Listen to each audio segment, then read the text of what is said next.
You ever get erased from your own life like you were just a name on a letter that stopped getting delivered? That's what happened to me the morning I boarded a flight to Chicago. Gate C-17. Coffee in one hand, boarding pass in the other, when the message came through. Mom's new husband is moving in. We packed your stuff in trash bags and put them on the curb. Don't come home.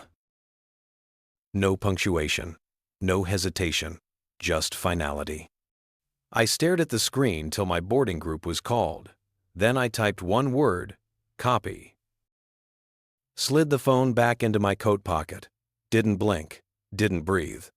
On the plane, window seat, ASL empty, no one beside me.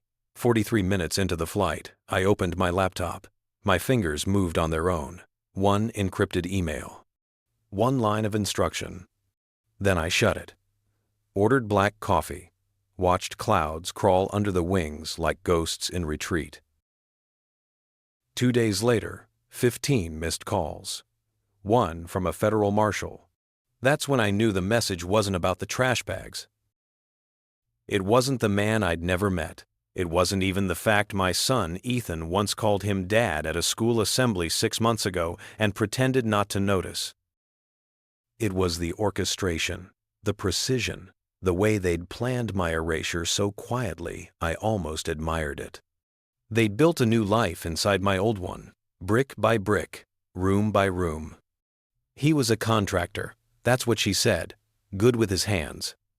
I remember watching her across the dinner table say it once. Voice soft, eyes glassy, as if I wasn't even there. I kept chewing, swallowed everything, even my anger, just to see how far she'd go before she snapped her own spine in that lie. Turns out, she went all the way to the curb. I rented a small apartment downtown, paid cash, no forwarding address.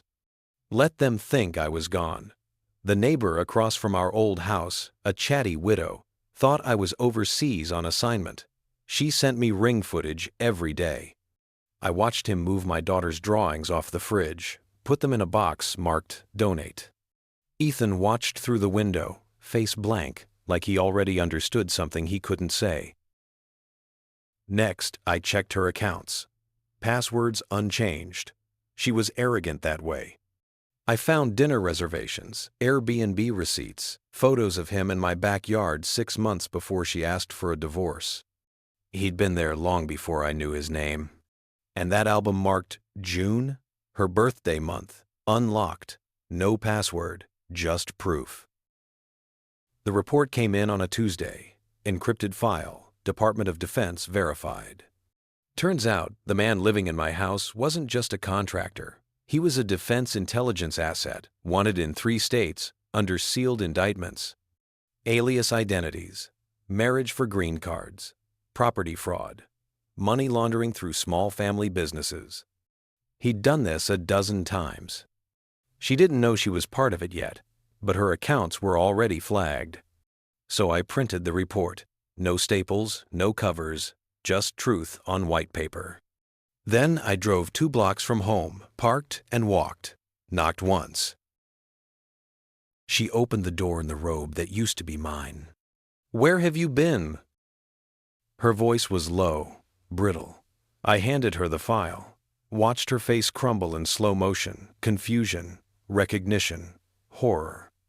She clutched the doorframe like the world tilted beneath her. 20 minutes later, he pulled into the driveway. I was still there. He froze when he saw me, car door open, keys in hand. I smiled once, not wide, just enough to say, "I know." She stumbled outside, folder in her hands like it was radioactive. He asked one thing. "Where'd you get this?" I didn't answer, didn't need to. Because the black SUVs turned the corner right then. Unmarked. Federal marshals. They moved fast. He ran. She screamed. And I stood there, coffee still warm in my hand, watching her world collapse exactly the way she'd planned mine. 2 days later, Ethan called. His voice was small. "Dad, I didn't know. I didn't mean the trash bags." I told him it didn't matter, because it didn't. He'll understand someday when he learns that trust is currency and silence is war. Now I live in a city where no one knows my name. No photos on the wall. No mail with my address. Just one piece of paper above the sink. A single word written in ink, copy. I don't reply to messages anymore. I just watch. Wait. And when the time comes, I act.